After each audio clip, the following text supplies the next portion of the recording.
नमस्कार, मैं हूं रुचि शर्मा। वेब3 की तमाम बड़ी खबरें लेकर हाजिर हैं हम। क्रिप्टो करेंसी को डीप फेक से बढ़ते खतरे का सामना करना पड़ रहा है, जिसमें sophisticated artificial intelligence AI generated fake identities खतरनाक दर से बढ़ रही हैं। इससे निपटने के लिए बिटगेट जैसी एक्सचेंजेस सुरक्षा बढ़ाने और यूजर्स की सुरक्षा के लिए leading know your customer verification provider Sumsub के साथ साझेदारी कर रही है। एक स्टेटमेंट में बिटगेट ने कहा कि इस कोलैबोरेशन का उद्देश्य 99% से अधिक सटीकता दर के साथ डीप फेक घोटालों की पहचान करके और उन्हें रोककर दुनिया भर में अपने 25 मिलियन यूजर्स को सुरक्षित करना है।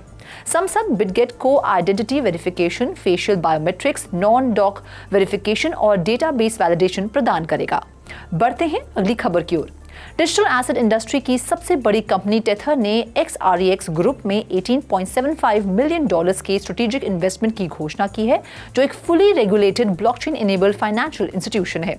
इस कोलैबोरेशन का उद्देश्य डिजिटल एसेट इंडस्ट्री में इनोवेशन को बढ़ावा देना है, विशेष रूप से इमर्जिंग मार्केट्स में USDT based cross border payments की सुविधा प्रदान करना और रेगुलेटरी टेक्नोलॉजी को आगे बढ़ाना है। टेथर के फंडिंग के साथ XREX इमर्जिंग मार्केट्स में compliant USDT based cross border B2B payments की सुविधा प्रदान करेगा। बिजनेसेस को अधिक आसानी, दक्षता और संभावित रूप से कम लागत प्रदान करके फाइनेंशियल ट्रांजैक्शंस में क्रांति लाएगा। इसके अतिरिक्त XREX यूनिट्स फाउंडेशन के साथ मिलकर XAU1 लॉन्च करेगा, जो कि टेथर गोल्ड के साथ reserved USD pegged unitised stable coin है, जो कस्टमर्स को एक स्टेबल ऑल्टरनेटिव और इन्फ्लेशन के खिलाफ बचाव प्रदान करता है। ये कोलैबोरेशन रेगुलेटरी टेक्नोलॉजी में इनोवेशन को बढ़ावा देगा और स्टेबल कॉइन के अवैध उपयोग का पता लगाने और रोकने के लिए समाधान को बढ़ाएगा। बाकी अहम खबरों के लिए करते हैं विशाखा का रुख। बैंकक्रप्ट क्रिप्टो एक्सचेंज FTX ने अपने सबसे बड़े creditor United states internal revenue service के साथ एक अस्थायी समझौता किया। 3 जून की फाइलिंग के अनुसार एक्सचेंज और IRS ने $24 बिलियन के कर विवाद को निपटाने पर सहमति जताई। IRS ने शुरू में दावा किया था कि FTX पर $44 बिलियन से अधिक टैक्स बकाया है, लेकिन बाद में राशि कम कर दी गई। ये समझौता FTX की रीऑर्गेनाइजेशन प्लान के लिए न्यायालय की मंजूरी पर निर्भर करता है। समझौते के तहत IRS अपने $24 बिलियन के दावे को हल करने के लिए सहमत होगा, जिसमें की योजना की स्वीकृति के 60 दिनों के भीतर भुगतान किए गए प्रायोरिटी टैक्स क्लेम में $200 मिलियन प्राप्त होंगे। टैक्स अथॉरिटी सबऑर्डिनेटेड क्लेम के रूप में $685 मिलियन भी एकत्र करेगा, जिसका भुगतान कस्टमर्स और अन्य क्रेडिटर्स के बाद किया जाता है। ये डील 31 अक्टूबर 2022 तक सभी टैक्स क्लेम्स को कवर करता है। FTX के अनुसार समझौता मुकदमेबाजी के जोखिम को कम कर देता है और क्रेडिटर और कस्टमर रिकवरी के बारे में निश्चितता बढ़ाता है। अब बढ़ते हैं अगली खबर की ओर।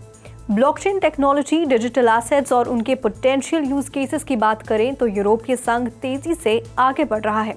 अपने AI act, super computer based AI factories और स्ट्रॉन्ग डिजिटल राइट्स के साथ यूरोपीय संघ अगले दशक की शुरुआत तक इन परस्पर जुड़े क्षेत्रों में अग्रणी बनकर उभरेगा।